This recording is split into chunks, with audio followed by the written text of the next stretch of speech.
Right స్వల్ప ఘటనలు మినహా రాష్ట్ర వ్యాప్తంగా 119 నియోజకవర్గాల్లో పోలింగ్ ముగిసింది. పోలింగ్ సమయం కౌంట్ డౌన్ ముగిసింది. ఇక 13 నియోజకవర్గాలు ఇప్పటికే 4 గంటలకు ముగిసినటువంటి పరిస్థితి కనిపిస్తూ ఉంది. ఇప్పుడు ఎవరైతే లైన్లో ఉన్నారో వారికి ఓటు వేసే అవగాహన కల్పించేందుకు ఓటు వేసే అవకాశం కల్పించారు. దాదాపుగా 2 గంటల సమయం పట్టే అవకాశం ఉన్నట్లు తెలుస్తుంది. ఇప్పటికే పోలింగ్ ముగిసిన తర్వాత కూడా లైన్లో భారీగానే ఓటర్లు బార్లు తీరినట్టు తెలుస్తూ ఉంది. మొత్తానికి 119 నియోజకవర్గాల్లో పోలింగ్ ముగిసింది. ప్రశాంతంగా కొన్ని చెదురుగదులు గంటల మినహా ప్రశాంతంగా పోలింగ్ ముగిసింది.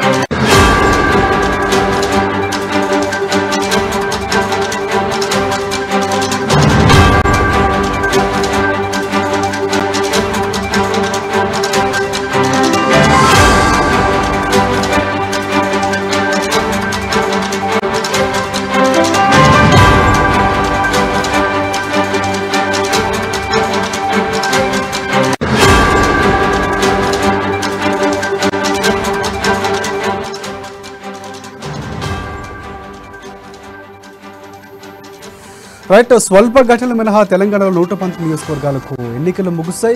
గేట్లు క్లోజ్ అవడంతో 5 గంటల వరకు లైన్లో వేచి ఉన్న వరకు ఓటు వేసే అవకాశం కల్పించారు అధికారులు. ఇక దాదాపుగా 2 గంటల సమయం లైన్లో ఉండే వారికి ఓటు వేసే అవకాశం కల్పించే అవకాశం ఉన్నట్లు తెలుస్తుంది. మొత్తంగా 13 నియోజకవర్గాల్లో మావోయిస్టు ప్రభావిత ప్రాంతాల్లో 4 గంటలకే ముగిసినటువంటి పరిస్థితి పోలింగ్ కనిపిస్తూ ఉంది. ఇక 5 గంటల వరకు ఎవరైతే లైన్లో ఉన్నారో వారికి ఓటు వేసే అవకాశం కల్పించారు ఎన్నికల అధికారులు. మొత్తంగా 119 నియోజకవర్గాల్లో స్వల్ప ఘటనలు మినహా పూర్తి స్థాయిలో పోలింగ్ ముగిసిందని చెప్పుకోవచ్చు. గతంలో కంటే ఇప్పుడు రికార్డు స్థాయిలో ఓటింగ్ నమోదైనటువంటి పరిస్థితి కనిపిస్తూ ఉంది. ఇక హైదరాబాద్లో అత్యల్పంగా ఉన్నటువంటి 1 గంట వరకు పోలింగ్ తర్వాత పుంజుకున్నటువంటి పరిస్థితి కనిపించింది. మెదక్లో అత్యధికంగా 69.33% పోలింగ్ నమోదైనటువంటి పరిస్థితి ఉంది.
స్వల్ప ఘటనలు మినహా తెలంగాణలో 119 నియోజకవర్గాలకు ఎన్నికలు ప్రశాంతంగా ముగిశాయి.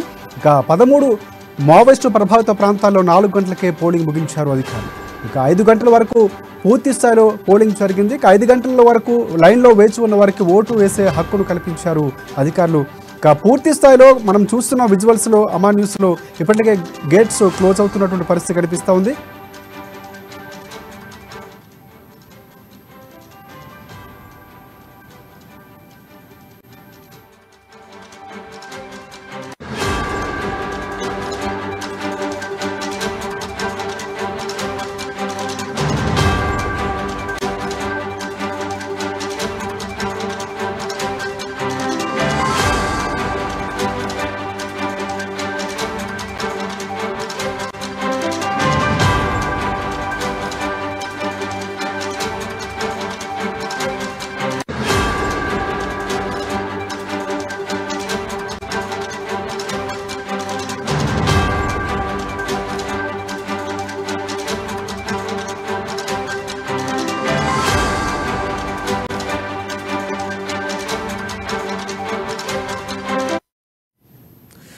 రైట్ మనకి ఎన్నికలు ప్రశాంతంగా ముగిసినటువంటి పరిస్థితి కనిపిస్తుంది. దీనిపై పూర్తి అప్డేట్స్ అందించేందుకు మా ప్రతినిధులందరూ కూడా సిద్ధంగా ఉన్నారు. ముందుగా మనం మా ప్రతినిధి హరీష్ దగ్గరికి వెళ్దాం. హరీష్ అలాగే నవీన్ మనకి శ్రీనివాస్ అందుబాటులో ఉన్నారు. ముందుగా మనం హరీష్ దగ్గరికి వెళ్దాం, హైదరాబాద్ ప్రతినిధి. ఎస్ హరీష్, చెప్పండి. హైదరాబాద్కు సంబంధించి ఈసారి పోలింగ్ తక్కువగా ఉన్నటువంటి పరిస్థితి కనిపిస్తుంది. గతంలో కంటే ఈసారి అత్యధికంగా ఓటర్లు ఓటు వేసినటువంటి పరిస్థితి కనిపిస్తుంది. ఇప్పుడు పూర్తి అప్డేట్స్ ఏంటి ఓట్లకు సంబంధించి? ఎస్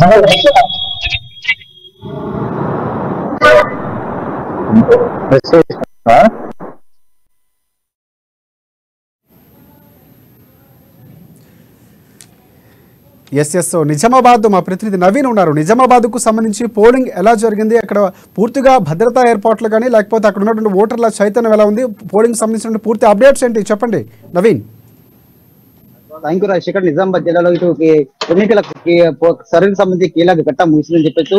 నిజామాబాద్ జిల్లాలో ఇటు ఉమ్మడి నిజామాబాద్ జిల్లాకు సంబంధించి 9 నియోజకవర్గాలకు సంబంధించి కూడా పూర్తిగా ఎన్నికల పోలింగ్ ముగిసిందని చెప్పొచ్చు. మొత్తం నిజామాబాద్ లో ఎన్నికల సర్వే చూసుకున్నట్లయితే ఉదయం 9 గంటలకు 6:03లో 8%, అలాగే 11 గంటలకు 10.74%, అలాగే 1 గంటకు 3.35.60%, అలాగే 3 గంటలకు 52.20%గా నమోదైంది. అలాగే బోధన్ పట్టణంలో 14.29%, అలాగే 11 గంటలకు 23.10%, 1 గంట సమయంలో 36.41% కూడా, అలాగే 3 గంటలకు 58.75% కూడా ఓటర్ శాతం కూడా నమోదని చెప్పవచ్చు. బాన్సువాడ చూసుకున్నట్లయితే బాన్సువాడలకు ఉదయం 9 గంటలకు 13.36%, అలాగే 11 గంటల సమయంలో 28.51%, 1 గంట సమయంలో 53.20%, అలాగే 3 గంటల సమయంలో 62.15% కూడా పోలింగ్ నమోదైంది. అలాగే అర్బన్ చూసుకున్నట్లయితే నిజామాబాద్ అర్బన్ లో ఉదయం 9 గంటల సమయంలో 6.82%, 11 గంటలకు 24.32%, 1 గంట సమయంలో 33.41%,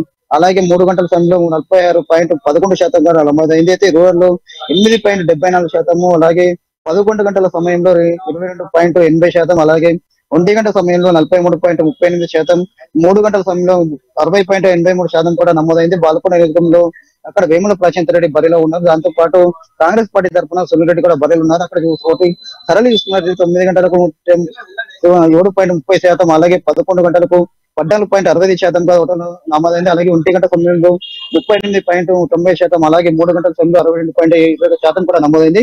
ఓవరాల్ గా నిజామాబాద్ జిల్లాలకు సంబంధించి 6 నియోజకవర్గాలకు సంబంధించి ఉదయం 9 గంటల సమయంలో 9.52% నమోదు కాగా, 11 గంటల సమయంలో 27.25%, అలాగే 1 గంట సమయంలో 39.61%, అలాగే 3 గంటల సమయంలో 56.50% ఇటు ఓటు శాతం కూడా నమోదైంది. మొత్తం మీద చూస్తున్నట్టు 2 గంటలకు ఓటింగ్ సరళి మాత్రం కూడా పెరుగుతూ వస్తుంది. ముఖ్యంగా ఇప్పుడు 5 గంటలకు ముగిసింది. 5 గంటల సమయంలో కూడా మనం చూసుకోవచ్చు. రిజల్ట్స్ కూడా పూర్తిగా గేట్లు కూడా ఈ ఓటింగ్ ఎన్నికల కేంద్రానికి సంబంధించి కూడా ఇప్పటికే గేటు కూడా తాళాలు వేశారు. కేవలం 5 గంటల వరకు ఇక్కడ పర్మిషన్ ఇచ్చారు. ఉదయం 7 గంటల నుండి 5 గంటల వరకు తమ ఓటుకు వినియోగించాలని చెప్పి చెప్పడంతో కూడా 5 కరెక్ట్ అంతేగా 5 గంటల సమయంలో కూడా గేటుకు తాళం వేస్తున్నారు.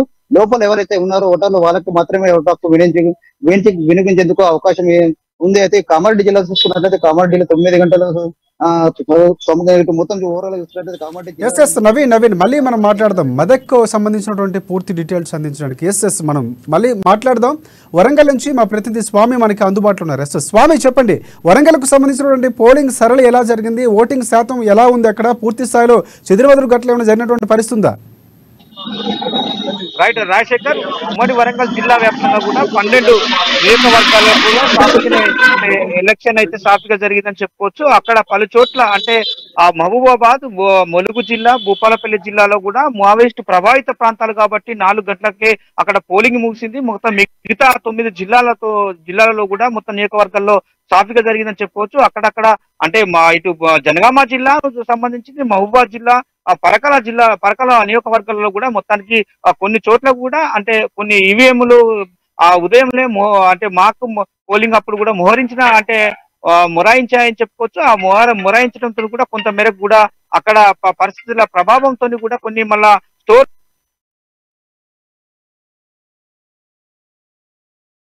మాట్లాడదాం. నెక్స్ట్ తర్వాత శ్రీనివాస్ మనకి అందుబాటులో ఉన్నారు నల్గొండ నుంచి. శ్రీనివాస్ చెప్పండి, నల్గొండకు సంబంధించినటువంటి ఉమ్మడి నల్గొండ జిల్లా వ్యాప్తంగా నియోజకవర్గాల్లో పోలింగ్ సరళి ఎలా ఉంది, ఎంతవరకు నమోదైనటువంటి పోలింగ్ ఎంత? Good evening Naveen. ఉమ్మడి నల్గొండ జిల్లా చూసినట్లయితే 12 నియోజకవర్గాల్లో ఉదయం 7 గంటల నుంచి సాయంత్రం 5 గంటల వరకు ప్రశాంతంగా ఓటింగ్ జరిగిందని చెప్పవచ్చు. ఉమ్మడి నల్గొండ జిల్లాలో 12 నియోజకవర్గాలు చూసినట్లయితే పూర్తిగా ఏజెన్సీ ప్రాంతాలైనటువంటి దేవరకొండ ప్రాంతాలలోని ఎప్పటికప్పుడు కట్టుదిట్టమైన చర్యలు చేపట్టినటువంటి పరిస్థితి. దాంతో పాటు మిర్యాలగూడకు సంబంధించినటువంటి ప్రాంతం అయితేనేమో గుంటూరు సంబంధించి ఉన్నటువంటి ఈ ప్రాంతానికి కూడా పూర్తిగా పోలీసు ఆధీనంలోకి తీసుకొని ఎప్పటికప్పుడు రవాణాకు సంబంధించినటువంటి ట్రాన్స్పోర్ట్ వెళ్తున్న క్రమంలో అక్కడ పూర్తి స్థాయిలోని అధికారులు ఎప్పటికప్పుడు చెకప్ చేయడం జరిగింది. ఎవరైతే ఓటకు వినియోగించుకొని ఉన్నారో వారికి కూడా పూర్తిగా సౌకర్యాలు ఏర్పాటు చేశారు. ఇకపోతే కోదాడుకు సంబంధించిన నియోజకవర్గంలో ప్రధానంగా చూసినట్టు తెలుగు రాష్ట్రాలకు సంబంధించినటువంటి బార్డర్ గా చెప్పవచ్చు. ఈ సంబంధించినటువంటి వాటి దగ్గర కూడా ఎక్కడైతే ఫ్లోటింగ్స్ ఉన్నాయో, ఎవరైతే అనుమానిత వ్యక్తులు వస్తున్నారో ముందస్తుగానే వారికి చర్యలు తీసుకుని చెక్ పోస్టుల ద్వారా పూర్తిగాను ఎలాంటి అవాంఛనీయ సంఘటన ద్వారా కూడా జిల్లా ఎస్పీ గారు ఇప్పటికే పూర్తి భద్రత ఏర్పాటు చేయడం జరిగింది. ఓవరాల్ గా చూసినట్లయితే సూర్యాపేట జిల్లాకు సంబంధించినటువంటి వివిధ ప్రాంతాల్లో చూసినట్టు తుంగతుర్తి సంబంధించినటువంటి ప్రాంతాలలో 1-2 ప్రాంతాలలో మాత్రమే కొంత చిన్నపాటి ఘర్షణ జరిగినటువంటి పరిస్థితి. పూర్తి స్థాయిలో ఉన్నటువంటి సూర్యాపేట 4 నియోజకవర్గాల్లో ఓటింగ్ ప్రశాంతం జరిగిందని చెప్పుకోవచ్చు. యాదాద్రి భువనగిరి జిల్లా చూసినట్లయితే 2 నియోజకవర్గాలు ఉన్నాయి, ఆలేరు భువనగిరి నియోజకవర్గాలు. ఆలేరు నియోజకవర్గంలోని గొంగిడి సుంత సంబంధించిన ప్రాతినిధ్యం వహిస్తున్నటువంటి బీఆర్ఎస్ అభ్యర్థి సుంత తన కొంత పోలింగ్ బూత్ లోకి వాహనం తీసుకుని వెళ్ళాడంటూ అక్కడ కాంగ్రెస్ కార్యకర్తలపై దాడి చేశారు. ఏమంటే పోలీసులు రంగప్రవేశం చేసి వారిని సన్మానించినటువంటి పరిస్థితి. ఇకపోతే భువనగిరి జిల్లాకు సంబంధించినట్టు చూసినట్లయితే బొమ్మల రామారావు సంబంధించినటువంటి తదితర ప్రాంతాలలో ఇప్పటికే వాళ్ళ సంస్థాత్మ ప్రాంతాలు గుర్తించినటువంటి పోలీసులు వారిని ఎప్పటికప్పుడు పోలీసు వాళ్ళు నిఘా ఏర్పాటు చేసి ప్రశాంత వాతావరణంలో ఓటింగ్ జరిగారని చెప్పవచ్చు. ఇక ఉమ్మడి నల్గొండ జిల్లాలో 12 నియోజకవర్గాలకు సంబంధించిన చూసినట్లయితే ఇప్పటి వరకు 7 నుంచి సాయంత్రం 5 వరకు ఓటింగ్ ప్రశాంతంగా జరిగింది. 5 తర్వాత ఎవరిని రానివ్వకుండా గేట్లు వేసేయడం జరిగింది. దానికి సంబంధించిన వారు 5 గంటల లోపు ముందున్నట్లయితే వారికి పూర్తిగా ఓటకు వినియోగించుకునేందుకు ఎలక్షన్ కమిషన్ ఆదేశంలో ఇచ్చినట్లు కూడా ఆఫీసర్ చెప్తున్నారు. 5 గంటల తర్వాత ఎవరు వచ్చినా గేట్ లోపలికి అనుమతించలేదు అని పూర్తిగా ఆ గేట్ ని లాక్ చేసినటువంటి పరిస్థితి. ఇక్కడ ఉన్నటువంటి సిబ్బంది కూడా వాళ్ళు ఎవరిని అనుమతించమని కూడా ముందస్తుగా ఇచ్చినటువంటి పరిస్థితి. నల్గొండ జిల్లాలో చూసినట్లయితే 7 గంటల నుంచి 5 గంటలు జరిగినటువంటి పోలింగ్ లోని 65% ఇప్పటికీ నమోదైనటువంటి పరిస్థితి ఉమ్మడి నల్గొండ జిల్లాలో నియోజకవర్గాల్లో పూర్తిగా ప్రశాంతంగా జరిగింది. ఎక్కడ ఎలాంటి వివాదాస్పదమైనటువంటి ఓటింగ్ కానీ ఎక్కడైనటువంటి అల్లర్లు కానీ జరగలేదు. ఇది ప్రశాంతంగా జరిగినట్టు కూడా కలెక్టర్ కూడా ఇప్పటికే ధృవీకరించారు. దాంతో పాటు ఎస్పీ ఇలాంటి భద్రతలు తీసుకున్నటువంటి క్రమంలోని ప్రశాంతంగా ఓటింగ్ జరిగిందని కూడా జిల్లా ఎస్పీ గారు కూడా మీడియాకు తెలియజేయడం జరిగింది. ఇది ఉమ్మడి నల్గొండ జిల్లాలో ఓవరాల్ గా ఉన్నటువంటి పరిస్థితి. ఈ జిల్లాలో 12 నియోజకవర్గాల్లో జరిగినటువంటి పోలింగ్ కూడా అతి ఎక్కువగా నమోదైనట్టు ఈసారి తెలుస్తున్నది. నవీన్. ఎస్ ప్రధానంగా చూసుకుంటే మెదక్లో అత్యధికంగా 69.33% నమోదైనటువంటి పరిస్థితి కనిపిస్తుంది. ఇక నేతల భవితవ్యాలను కూడా నిక్షిప్తమైనటువంటి పరిస్థితి కనిపిస్తుంది. ఇప్పటికే లైన్లో ఉన్న వారికి ఓటు వేసే అవకాశాన్ని కూడా కల్పించినటువంటి పరిస్థితి కనిపిస్తుంది. ఇక దాదాపుగా మొత్తం రాష్ట్ర వ్యాప్తంగా చూసుకుంటే 2 గంటల వరకు లైన్లో ఉన్న వారికి ఓటు వేసే అవకాశం ఉన్నట్లు కూడా మనకు సమాచారం అందుతున్నటువంటి పరిస్థితి కనిపిస్తుంది. వైపు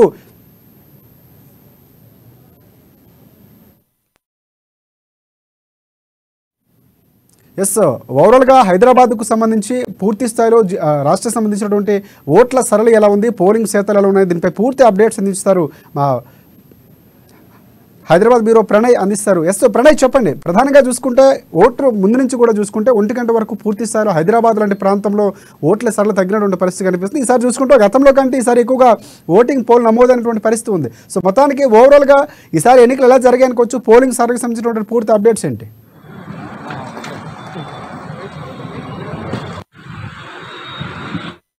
కనిపించింది. బట్ మధ్యాహ్నం వరకు కూడా ఆల్మోస్ట్ మనం ఉదయం 7 గంటల నుంచి మధ్యాహ్నం 3 గంటల వరకు చూసుకున్నప్పటికీ పూర్తి స్థాయిలో దాదాపు తెలంగాణ రాష్ట్ర వ్యాప్తంగా 52.6% పోలింగ్ నడిచింది. ఈ నేపథ్యంలో 52.6% పోలింగ్ అయితే నమోదైన సిచ్యువేషన్స్ కనబడుతూ ఉన్నాయి.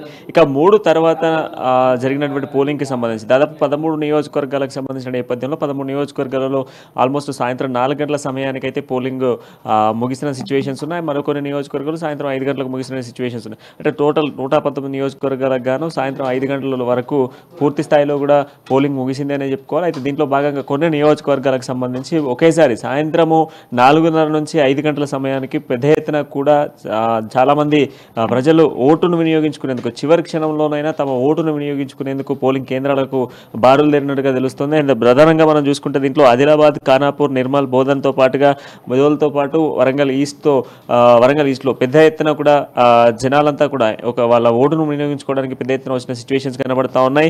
మనం డేటా ప్రకారం చూసుకున్నప్పటికీ మధ్యాహ్నం 3 గంటల వరకు పోలింగ్ అయినటువంటి సిచ్యువేషన్స్ ఎంతవరకు డేటా ఎంతైతే నమోదైందో వాటికి సంబంధించినటువంటి పూర్తి డీటెయిల్స్ అయితే మనకు కనిపిస్తూ ఉన్నాయి. ఇంతవరకు అంటే ఆఫ్టర్ 3 తర్వాత ఎంతవరకు నమోదైంది, ఏం జరిగింది అన్నటువంటి వివరాలు కూడా కొంత తెలియాల్సి అయితే ఉంది. మధ్యాహ్నం 3 గంటల వరకు మనం చూసుకున్నట్లయితే పూర్తి స్థాయిలో కూడా ఓటింగ్ పర్సెంటేజ్లు చూసుకున్నప్పటికీ పలు నియోజకవర్గాలకు సంబంధించిన నేపథ్యంలో చాలా వరకు అయితే ఓటింగ్ పెరిగిందనే చెప్పుకోవాలి. దాంట్లో ప్రధానంగా మనం చూసుకుంటే ఉమ్మడి మహబూబ్నగర్ జిల్లాకు సంబంధించినటువంటి పలు నియోజకవర్గాలు చూసుకుంటే మహబూబ్నగర్ టౌన్కి సంబంధించి 57.5% పోలింగ్ నమోదైంది. జగిత్యాలకు సంబంధించి 61.30% పోలింగ్ నమోదైన సిచ్యువేషన్స్ కనబడుతూ ఉన్నాయి. దేవరగత్కి సంబంధించి 58.62% పోలింగ్ నమోదైన సిచ్యువేషన్స్ ఉన్నాయి. ఆ తర్వాత మనం చూసుకుంటే నాగర్ కర్నూలు జిల్లాకు సంబంధించి 57.33% పోలింగ్ నమోదైన సిచ్యువేషన్స్ ఉన్నాయి. ఇక దాంతోపాటుగా అచ్చపేట నియోజకవర్గానికి సంబంధించి మనం చూస్తే 55.6% పోలింగ్ నమోదైన సిచ్యువేషన్స్ ఉన్నాయి. ఆ తర్వాత మనం చూసుకుంటే కొల్లాపూర్ 59.1 అండ్ దాని తర్వాత వనపర్తికి సంబంధించి 60.1గా నమోదైన సిచ్యువేషన్స్ ఉన్నాయి. అండ్ దాని తర్వాత అల్లంపూర్కి సంబంధించి 60.7గా మనకు కనిపిస్తుంది. ఇదే విధంగా ఉన్నటువంటి ఈ 13 నియోజకవర్గాలకు సంబంధించి ఏదైతే అది మహబూబ్నగర్కి సంబంధించినటువంటి పూర్తి నియోజకవర్గాలలో కూడా ఇదే పరిస్థితి నెలకొన్న సిచ్యువేషన్స్ అయితే ఉన్నాయి.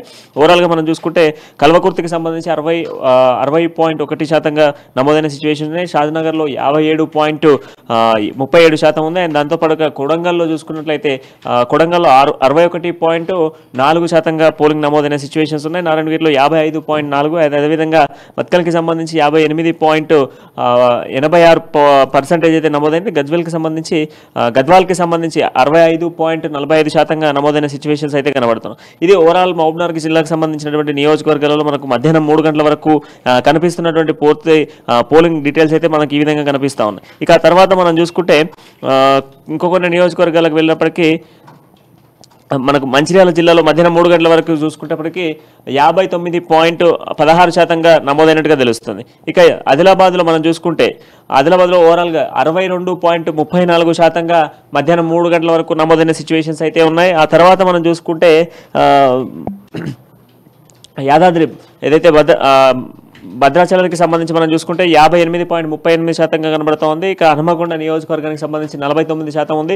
ఆ తర్వాత హైదరాబాద్లో చూసుకున్నప్పటికీ 31.17,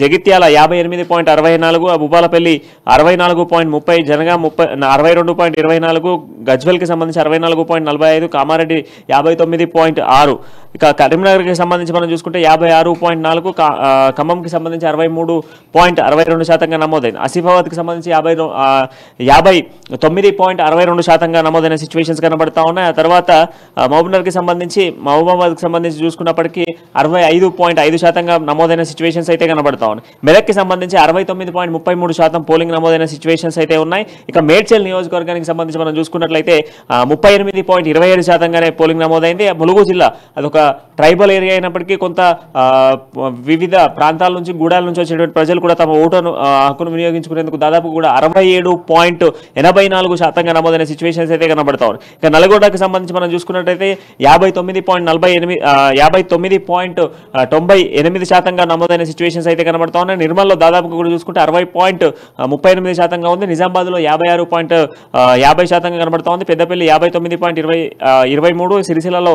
66.66 అండ్ దాంతోపాటుగా రంగారెడ్డిలో 42.43 అండ్ అదేవిధంగా సంగారెడ్డికి సంబంధించి చూస్తే 56.23, సిద్దిపేట 64.91, సూర్యాపేట 62.7 అండ్ దాంతోపాటుగా వికారాబాద్కి సంబంధించి మనం చూసుకుంటే 57.62, వరంగల్కి సంబంధించినటువంటి దాంట్లో చూసుకున్నట్లయితే 52.28% కనబడుతుంది. ఇక యాదాద్రికి సంబంధించి 64.8%గా నమోదైన సిచ్యువేషన్స్ కనబడతా ఉన్నాయి. కొన్ని ప్రాంతాలలో కొంత ఘర్షణ వాతావరణం ఏర్పడింది. ఆ తర్వాత సాయంత్రం ఏదైతే మధ్యాహ్నం 3 గంటల తర్వాత నుంచి మనం చూసుకుంటే మధ్యాహ్నం 3 గంటల తర్వాత నుంచి దాదాపు ఓటింగ్ శాతం అనేది పెరిగే ఛాన్సెస్ అయితే కనబడతా ఉన్నాయి. పలు నియోజకవర్గాలకు సంబంధించి గడువు ముగిసేటువంటి సమయంలో కూడా పెద్ద ఎత్తున ఓటర్లు అయితే కేంద్రాల వద్దకు చేరుకున్న సిచ్యువేషన్స్ అయితే కనబడతా ఉన్నాయి. వారి ఓటు హక్కును వినియోగించుకోవడం కోసం చివరి క్షణంలోనైనా తమ ఎవరైతే లీడర్ని ఎన్నుకోవాలనుకుంటున్నారో, ఏ అభ్యర్థిని అయితే వాళ్ళు ఎంచుకోవాలనుకుంటున్నారో ఆ అభ్యర్థికి సంబంధించినటువంటి వ్యక్తిని ఎన్నుకునేటువంటి చివరి క్షణం అయినప్పటికీ కూడా క్యూ లైన్లో నిలబడేటువంటి సిచ్యువేషన్స్ అయితే కనబడతా ఉన్నాయి. చాలా మంది పబ్లిక్ వివిధ ప్రాంతాల్లో ప్రాంతాలలో వివిధ నియోజకవర్గాలలో ఇప్పటికే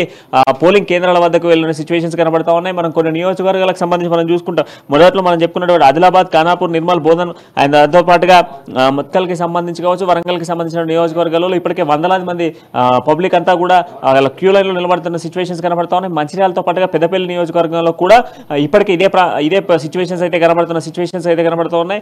4:30 తర్వాత ఏకంగా కేవలం గేట్లు క్లోజ్ అయ్యేటువంటి కొద్ది క్షణాల్లో పెద్ద ఎత్తున కూడా జనాలందరూ తమ ఓటు హక్కును వినియోగించుకోవడం కోసం చివరి క్షణాల్లో కేంద్రాల వద్దకు వచ్చిన సిచ్యువేషన్స్ అయితే కనబడుతూ ఉన్నాయి. ఉదయం నుంచి ఆల్మోస్ట్ అన్ని నియోజకవర్గాల్లో ప్రశాంత వాతావరణంలో ఎన్నికలు కొనసాగుతూ ఉన్నాయి. నేపథ్యంలో కూడా కొన్ని నియోజకవర్గాల్లో ఘర్షణ వాతావరణం ఏర్పడ్డాయి. అండ్ దాంతో పాటుగా కొన్ని ప్రాంతాలకు సంబంధించి మాత్రం మనం మాట్లాడుకుంటే అక్కడ ఘర్షణ వాతావరణంతో పాటుగా పోలీసులు కొంత లాఠీ చార్జ్ చేయాల్సినటువంటి సిచ్యువేషన్స్ కూడా ఏర్పడ్డాయి. కాంగ్రెస్ అండ్ బీఆర్ఎస్ పార్టీల మధ్యలో మాత్రం ఘర్షణ వాతావరణం నెలకొంది.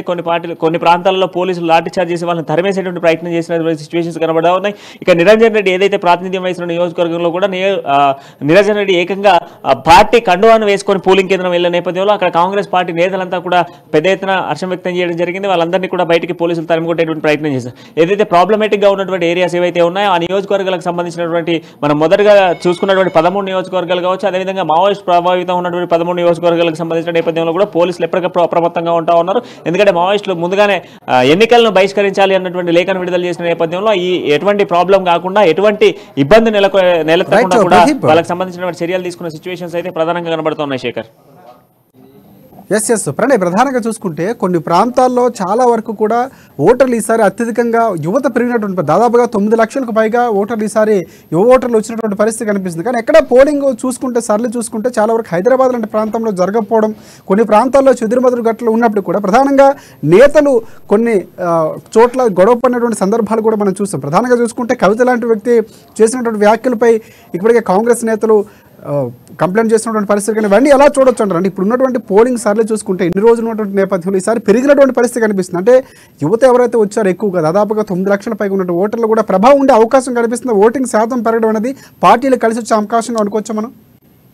ఎస్ రాజశేఖర్, ఎందుకంటే గతంలో మనం చూసుకుంటే 2018లో ఓవరాల్గా మొత్తం రాష్ట్ర వ్యాప్తంగా 2018లో జరిగినటువంటి ఎన్నికల్ని బేస్ చేసుకుంటే దాదాపు 73.34% పోలింగ్ అయిన సిచ్యువేషన్స్ ఉన్నాయి. అంటే రాష్ట్ర వ్యాప్తంగా 119 నియోజకవర్గాలకు గాను 73.34% పోలింగ్ అయితే నమోదైంది. అయితే ఈ నేపథ్యంలో ఈసారి మీరు అన్నట్టుగా దాదాపు 9,09,938 మంది యువత ఓటర్లు, ఏదైతే ఏజ్ ఆఫ్ 18 to 19 ఇయర్స్ ఉన్నటువంటి ఏజ్ గ్రూప్ వీళ్ళంతా కూడా ఈసారి ఓటకు కొత్తగా వినియోగించుకోబోతా ఉన్నారు. సో ఈ కొత్త ఓటర్లకు సంబంధించినటువంటి నేపథ్యంలో కూడా వారికి సంబంధించిన ఓటును వినియోగించుకునేందుకు కొంత ఆసక్తిగానే ఉన్నారని చెప్పుకోవాలి. ఇక ప్రధానంగా గ్రేటర్ హైదరాబాద్ పరిధిలో మాత్రం చాలా తక్కువ, అంటే చాలా తక్కువ, గతంతో పోల్చుకుంటే ఈసారి మరీ తక్కువగా కూడా పోలింగ్ నమోదైన సిచ్యువేషన్స్ అయితే కనబడతా ఉన్నాయి. దీనికి ప్రధాన కారణంగా కూడా కొన్ని కారణాలు పలు పార్టీలకు సంబంధించినటువంటి నేతలు ఇంటర్నల్గా చెప్తున్న సిచ్యువేషన్స్ అయితే కనబడతా ఉన్నాయి. ఏదైతే ఓటుకు నోటు అనేటువంటి ఒక తెలంగాణలో కొనసాగేటువంటి ఒక సామెతకు సంబంధించి నోటుకు ఓటు అనేటువంటి చివరి క్షణం వరకైనా ఎవరైనా ఏ నేతలైనా డబ్బులు ఇవ్వచ్చు అన్నటువంటి యాంగిల్లో కూడా చాలామంది ఆలోచిస్తున్న సిచ్యువేషన్స్ అయితే కనబడతా ఉన్నారు.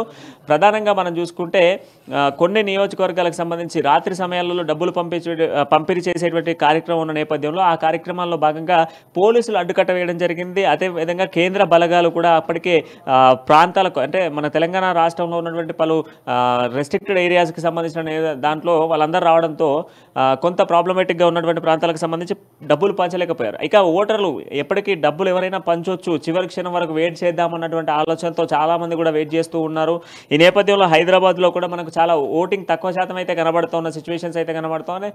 చివరి క్షణంలో ఓటింగ్ ఉపయోగించుకునేటువంటి అవకాశాలు అయితే ఎక్కువ శాతం కనబడుతూ ఉన్నాయి. కొన్ని ప్రాంతాలలో హైదరాబాద్లో ఇప్పటికే పోలింగ్ కేంద్రాలు క్లోజ్ అయిన సిచ్యువేషన్స్ ఉన్నాయి. దాంతోపాటుగా మరికొన్ని నియోజకవర్గాలకు సంబంధించి అభ్యర్థులు ఎవరైతే సిటీ గ్రేటర్లో ఉన్నటువంటి కొన్ని పార్టీకి సంబంధించి వాళ్ళు కొంత ఆలోచించాల్సినటువంటి సిచ్యువేషన్స్ అయితే కనబడుతుంది. ఎందుకనంటే ఈ చివరి క్షణం వరకు కూడా ఎవరు ఇవ్వకపోవడంతో ఇక ఓటునైనా వినియోగించుకోవాలి అన్నటువంటి నేపథ్యంలో వాళ్ళ ఓటునైతే వినియోగించుకునేందుకు చివరి క్షణంలో ఓటర్ల ఏదైతే పోలింగ్ కేంద్రాల వద్దకు వెళ్ళిన సిచ్యువేషన్స్ అయితే కనబడుతుంది. ఇక ఏదైతే గ్రేటర్ పరిధిలో ఉన్నటువంటి ఎంఐఎం ప్రభావితం ఉన్నటువంటి ప్రాంతాలు కావచ్చు, ఎంఐఎంకి సంబంధించినటువంటి 7 నియోజకవర్గాలలో కూడా చాలా తక్కువ పర్సెంటేజ్ ఆఫ్ ఓటింగ్ జరిగిందని చెప్పుకోవాలి. ఎందుకంటే ఇప్పటి వరకు కూడా 20 నుంచి 25% వరకే పోలింగ్ నమోదైనటువంటి సిచ్యువేషన్స్ అయితే కనబడుతున్నాయి. ఉదయం నుంచి కూడా ఉదయం సమయాల్లో మనం చూసుకుంటే 7 గంటల నుంచి 10 గంటల వరకు పోలింగ్ శాతం ఎంతైతే ఉందో అదే పోలింగ్ 10 తర్వాత కూడా ఈ ఎంఐఎం ప్రభావితం ఉన్నటువంటి ప్రాంతాల్లో అదే పోలింగ్ కంటిన్యూ అవుతున్న సిచ్యువేషన్స్ అయితే కనబడుతున్నాయి. దీనికి ప్రధాన కారణాలుగా మనం చూసుకున్నట్లయితే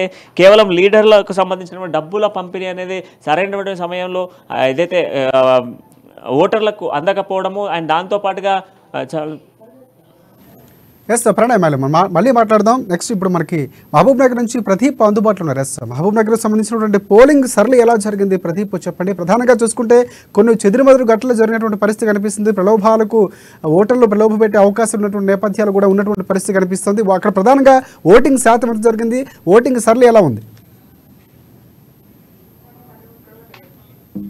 ఓటింగ్ శాతం దాదాపుగా గ్రామీణ స్థాయిలో కొంత అధికంగా ఉందని చెప్పొచ్చు. పట్టణవాసాల్లో కొంత పోలింగ్ శాతం తక్కువైన నేపథ్యంలో మొత్తంగా ఉమ్మడి పాలమూరు జిల్లా వ్యాప్తంగా 69% పోలింగ్ జరిగిందని చెప్పొచ్చు. దీనికి సంబంధించి ఇప్పటికే 5 గంటల వరకు జరిగిన పోలింగ్ శాతం 69 కాగా ఇప్పుడే పోలింగ్ ఓట్ల సరళి కూడా బంద్ అయినటువంటి పరిస్థితి ఉంది.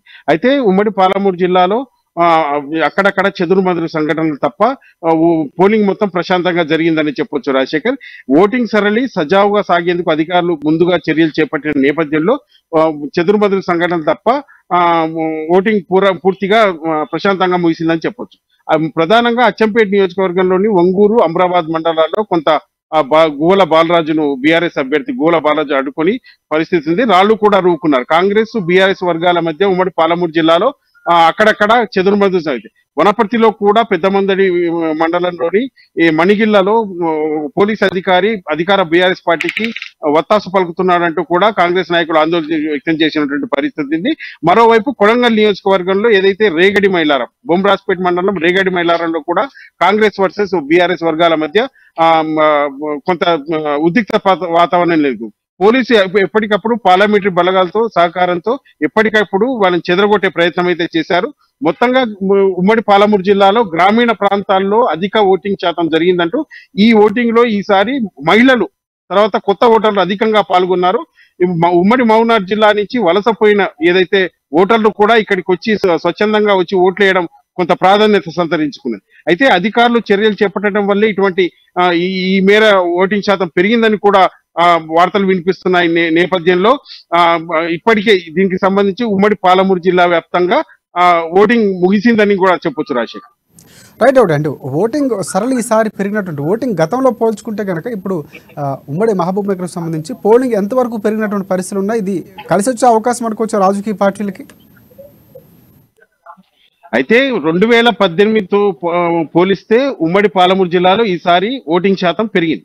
అయితే ఓటింగ్ శాతం 15 నుంచి 20% ఓటింగ్ శాతం పెరిగిన నేపథ్యంలో పాలమూరులో ప్రధానంగా పార్టీలకు కొంత అనుకూలం చేసే పరిస్థితి అయితే మనం చెప్పవచ్చు.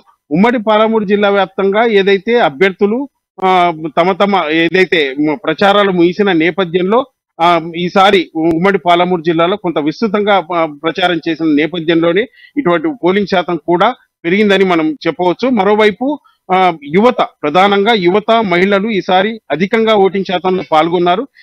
దీనికి సంబంధించి అధికారులు కూడా దానికి సంబంధించి చర్యలు చేపట్టారు. ఏదైతే పోలింగ్ బూత్లలో ఎప్పుడూ లేని సౌకర్యాలు ఈసారి కల్పించారని చెప్పొచ్చు.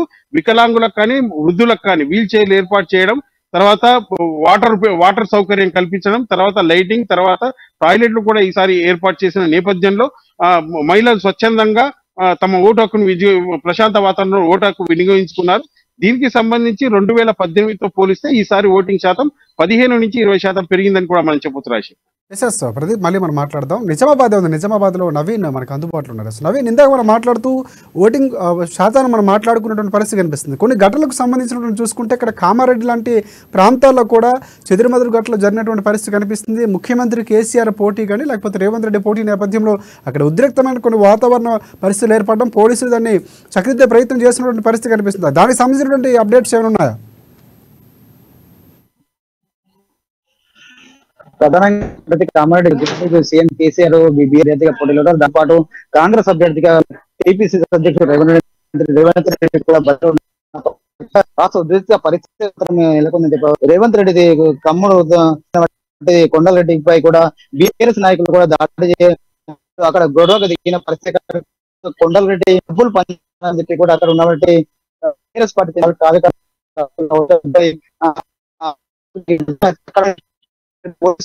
అక్కడ మొత్తం ఉద్రిక్త పరిస్థితి మొత్తం చెప్పవచ్చు. ప్రస్తుతం ఇక్కడ పరిస్థితి మాత్రం శాంతించడానికి టీఆర్ఎస్ చెందిన గుండాలకి తమపై ధరించి కూడా రేవంత్ రెడ్డి వర్గం చెప్తున్న పరిస్థితి మొత్తం కనిపిస్తుంది. ముఖ్యంగా రేవంత్ రెడ్డి కూడా ఈ సంఘటన జరగడంతో రేవంత్ రెడ్డి కూడా అక్కడ పూర్తిగా అక్కడ ఉన్నటువంటి తన కార్యకర్తలు కావచ్చు, నాయకులు కావచ్చు, పూర్తిగా అక్కడ ఏం జరిగిందని కూడా తెలుసుకునే ప్రయత్నం చేశారు. అయితే 5:30కి కూడా ముగిసిన 5 గంటలకు ముగిసిన తర్వాత 5:30 కూడా ప్రెస్ మీట్ ద్వారా కూడా అసలు ఏం జరిగింది కూడా వివరణ చేసి ప్రెస్ మీట్ పెట్టేందుకు కూడా నిజమైన పరిస్థితి పత్రం కలిసి బోధనలో చూసినట్లయితే బోధనలో కూడా ఇటు కాంగ్రెస్ పార్టీ మాజీ మంత్రి సుదర్శన్ రెడ్డి ఉన్నారు. అయితే BRS party MLA sitting MLA Shakeel కూడా బరిలో ఇరు వర్గాల మధ్య కాస్త ఉద్రిక్త పరిస్థితి నెలకొంది. అయితే పోలీసులు అక్కడ చేరుకొని స్వల్ప లాఠీ చార్జ్ చేయడంతో కూడా అక్కడ పరిస్థితి మాత్రం సాధ్యమడిగిందని చెప్పవచ్చు. మొత్తం మీద చూసుకుంటే ఈ 2 సంఘటనలు మినహా పూర్తిగా నిజామాబాద్ జిల్లాలో మొత్తం నిజామాబాద్ జిల్లా సంబంధించి 6 నియోజకవర్గాలు అలాగే ఖమ్మం జిల్లా చెందినటువంటి 3 నియోజకవర్గాల్లో ప్రశాంతంగా పోలింగ్ మాత్రం జరిగిందని చెప్పవచ్చు. Right. Thanks for updates Naveen. Next మనం ప్రదీప్కి వెళ్దాం. ప్రదీప్, ప్రధానంగా చూసుకుంటే ఈసారి ఎన్నికల సరళికి సంబంధించినటువంటి గతంలో కంటే 1 గంట వరకు ఉన్నటువంటి సరళి లాస్ట్లో ఎక్కువగా ఓటర్లు వచ్చినటువంటి పరిస్థితి, ఓటర్ను వినియోగించుకున్నటువంటి పరిస్థితి కనిపించింది. సో ఇటువైపు ఎగ్జిట్ పోల్కి సంబంధించి సమయం కుదించినటువంటి పరిస్థితి కూడా కనిపిస్తుంది. 5:30 కంటే వచ్చినటువంటి పరిస్థితి కూడా కనిపిస్తుంది. అంటే ఈ పోల్స్ ఈ ప్రాతిపదికలన్నీ కూడా ఏ విధంగా చూడొచ్చు అంటారు? అంటే నేతల మధ్య జరిగినటువంటి ఘర్షణలు కానీ, ప్రచారాలు కానీ, లేకపోతే వారు ఇచ్చినటువంటి స్థాయిలాలు ఇవన్నింటికి నేపథ్యంలో విమర్శలు కూడా చేసుకున్నటువంటి పరిస్థితి కూడా మనం చూసాం. అధికార పార్టీకి సంబంధించినటువంటి వారికి పోలీసులు కొమ్ము కాస్తున్నారని ప్రతిపక్షాలు ఆరోపించినటువంటి పరిస్థితి, కొన్నిటిలో బీజేపీ, బీఆర్ఎస్ కానీ లేకపోతే మిగతా కాంగ్రెస్ పార్టీ కానీ స్వల్ప ఘటనలు జరిగినటువంటి పరిస్థితులు కూడా చూసాం. సో ఈ నేపథ్యం ఇప్పుడు వస్తున్నటువంటి ఎగ్జిట్ పోల్కి సంబంధించి కూడా ఆసక్తి ఉన్నటువంటి పరిస్థితి కనిపిస్తుంది. సో ఎలా ఉండే అవకాశం ఉందంటారు? అయితే ఉమ్మడి పాలమూరు జిల్లాలో ఈసారి కొంత గతంలో పోలిస్తే బీఆర్ఎస్ కొంత మైనస్ ఉందని మనం చెప్పొచ్చు. అయితే ఓటింగ్ సరళి చూస్తే ఈసారి ఉమ్మడి పాలమూరు జిల్లాలో కొంత ఓటింగ్ శాతం కూడా పెరిగింది. 2018తో పోలిస్తే 15 నుంచి 20% పోలింగ్ అయితే ఎక్కువ జరిగిందని కూడా మనం చెప్పొచ్చు. దీనికి సంబంధించి ఓటర్లు కూడా తమ ఓటు హక్కును వినియోగించుకుని భారీ స్థాయిలో వచ్చారు. ఉదయం నుంచి మధ్యాహ్నం వరకు కొంత మందకొడిగా సాగిన పోలింగ్ మధ్యాహ్నం తర్వాత కొంత వేగం పుంజుకుందని చెప్పొచ్చు. ఎక్కడికక్కడ గ్రామాల్లో అధిక శాతం పోలింగ్ జరిగింది. పట్టణవాసాల్లో కొంత తక్కువ పోలింగ్ శాతం జరిగినా కానీ ఈసారి గ్రామీణ స్థాయి మహిళలు కానీ, యువత కానీ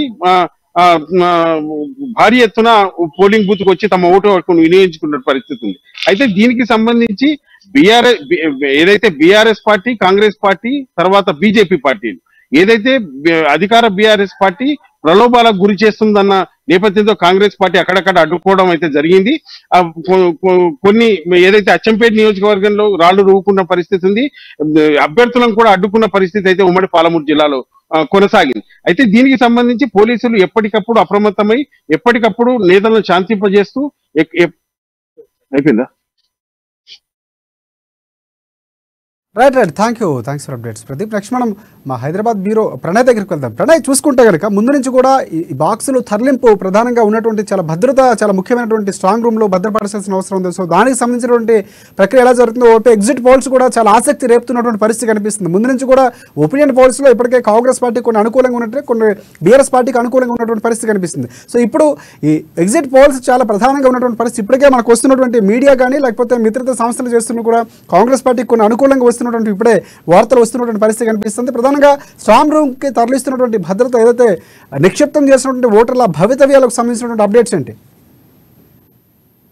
శేఖర్, ఇప్పటి వరకు జరిగినటువంటి ఎక్కడైతే ముగిసినటువంటి పోలింగ్ కేంద్రాల నుంచి ఈవీఎంలు కావచ్చు, ఆ ఈవీఎంలకు సంబంధించినటువంటి పూర్తిగా ఆ బ్యాలెట్లకు సంబంధించినటువంటి బాక్సులు కావచ్చు, ఈవీఎం మిషన్స్ కావచ్చు, అట్లా పూర్తి స్థాయిలో భద్రపరిచేందుకు కేంద్ర బలగాలతో పాటుగా రాష్ట్రానికి సంబంధించినటువంటి రాష్ట్ర పోలీసులతో పాటుగా ఉన్నటువంటి ఉదయం నుంచి డ్యూటీలో ఉన్నటువంటి వాళ్ళందరూ కూడా పూర్తి స్థాయిలో దాన్ని ఇప్పుడు ప్యాక్ చేయబోతా ఉన్నారు. ఇప్పటి వరకు ముగిసినటువంటి కేంద్రాలకు సంబంధించిన వాటిల్లో మొత్తం పూర్తిగా కూడా గేట్లన్నీ కూడా క్లోజ్ చేసిన అనంతరం పూర్తిగా ఉదయం నుంచి జరిగిన పోలింగ్ పోలింగ్లకు సంబంధించిన ఈవీఎం మిషన్లు కావచ్చు, అదేవిధంగా అక్కడ ఉన్నటువంటి ఈవీఎం మిషన్లకు సంబంధించినటువంటి ఆ సామాగ్రి అంతా కూడా ప్యాక్ చేస్తూ ఉన్నారు. దాంతోపాటుగా వాటన్నిటిని కూడా సీజ్ చేయబోతూ ఉంటారు.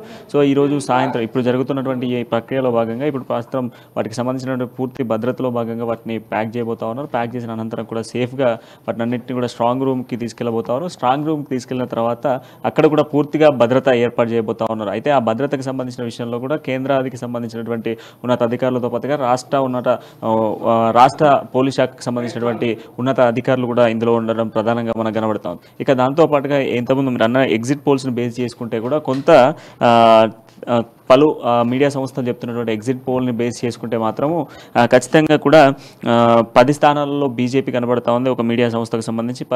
56 స్థానాల్లో కాంగ్రెస్, అదేవిధంగా 48 స్థానాలలో బీఆర్ఎస్కి సంబంధించినటువంటి పరిస్థితి కనబడతా ఉన్నాయి. ఇక ఎంఐఎంకి సంబంధించి 5 నుంచి 6 స్థానాల్లో కనిపించేటువంటి ఛాన్సెస్ కనబడతా ఉన్నాయి. ఇక మరొక సంస్థకు సంబంధించి మనం చూస్తే బీఆర్ఎస్ 41 నుంచి 49 కనబడతా ఉంది. ఆ తర్వాత మనకు 5 నుంచి 7 స్థానాల్లో బీజేపీ, అండ్ తర్వాత ఎంఐఎం కూడా 6 నుంచి 7 స్థానాల్లో మరొక సంస్థలో కనబడుతుంది. కాంగ్రెస్ ఏకంగా 58 నుంచి 67 స్థానాల్లో ఎగ్జిట్ పోల్స్ అయితే చూపిస్తూ ఉన్నాయి. బట్ ఎగ్జిట్ పోల్స్ బేస్ చేసుకుంటే మిగతా నియోజకవర్గాల్లో కూడా బ్యాలెన్సింగ్, అంటే ఇప్పటివరకు మనకు 3 నుంచి ఏదైతే 5 వరకు జరిగినటువంటి పోలింగ్ను కూడా మనం కౌంట్ చేసుకోవాల్సింది అయితే ప్రధానంగా ఉంటుంది.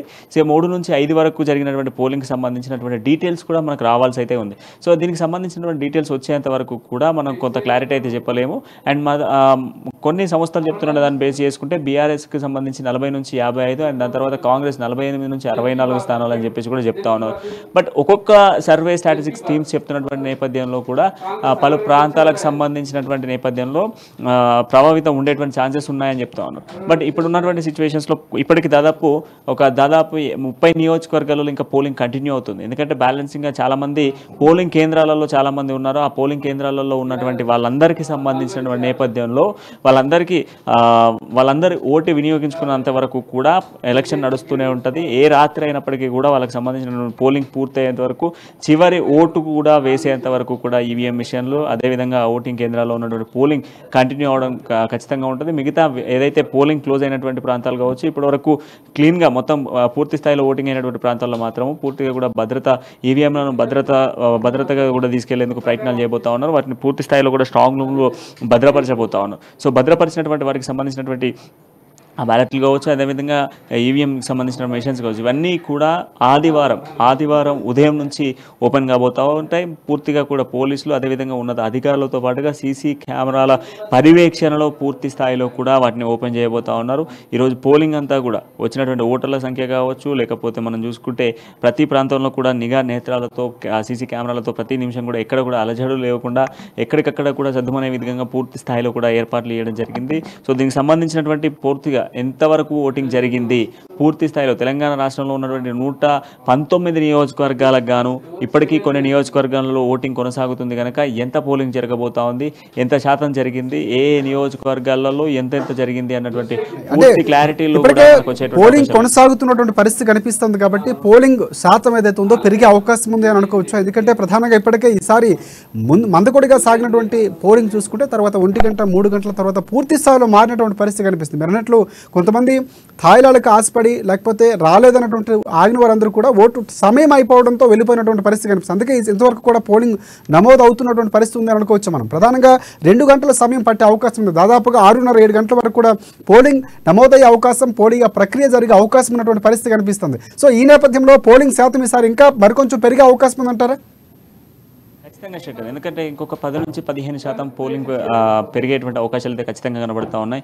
ఎందుకంటే ఇప్పటి వరకు మనం చూస్తున్నటువంటి నేపథ్యంలో దాదాపు చాలా ప్రాంతాలలో కూడా పోలింగ్ జరుగుతూ ఉంది. సో చివరి క్షణం అంటే రాత్రి సమయం అయినప్పటికీ కూడా ఇంకా పోలింగ్ పూర్తి చేసేంత వరకు కూడా వాళ్ళు అందులోనే పోలింగ్ కేంద్రాల్లో ఉన్నారు. కనుక మనకి ఎగ్జాంపుల్ ఆదిలాబాద్తో పాటుగా వరంగల్లో ఉన్నటువంటి పలు పోలింగ్ కేంద్రాల నుంచి వస్తున్నటువంటి అప్డేట్లు చూసుకున్నప్పటికీ కూడా వరంగల్లో దాదాపుగా కూడా ఇప్పటికీ ఒక్కొక్క పోలింగ్ సెంటర్లో 100 నుంచి 200 మంది సెంటర్స్లలో ఉన్న సిచ్యువేషన్స్ కనబడుతూ ఉన్నాయి. ఆదిలాబాద్ టౌన్లో కూడా సుమారుగా పలు కేంద్రాలలో చూసుకున్నప్పటికీ 100ల పైగా కూడా జనాలు పోలింగ్ కేంద్రాలలో ఉన్న సిచ్యువేషన్స్ కనబడుతున్నాయి. సో వీటన్నిటిని బేస్ చేసుకుంటే మధ్యాహ్నం 3 గంటల నుంచి ఇప్పటి వరకు జరుగుతున్నటువంటి పూర్తి పోలింగ్కి సంబంధించినటువంటి డీటెయిల్స్ రావాల్సి అయితే ఉంది. అండ్ దాంతో పాటుగా ఇంకా ఓటింగ్ పర్సెంటేజ్ పెరిగేటువంటి అవకాశాలు కూడా కనబడతా ఉన్నాయి. పూర్తి స్థాయిలో చూసుకుంటే ఎంత పర్సెంటేజ్ ఆఫ్ ఓటింగ్ జరిగింది అనేది మాత్రం పూర్తి లెక్కలు రావాల్సినటువంటి సిచ్యువేషన్స్ ఉన్నాయి. కేవలం ఇప్పటి వరకు మనం 52% మాత్రమే డీటెయిల్స్గా మాట్లాడుకుంటా ఉన్నాం. 52 తర్వాత జరిగిన పోలింగ్ ఎంత, దేనికి ఎంత వచ్చేటువంటి అవకాశాలు ఉన్నాయనేది మాత్రం ఇప్పుడు రాబోతున్నటువంటి ఏదైతే లాస్ట్ మూమెంట్లో జరుగుతున్నటువంటి ఈ పోలింగ్ను బేస్ చేసుకుని రావాల్సిన సిచ్యువేషన్స్ ఉన్నాయి.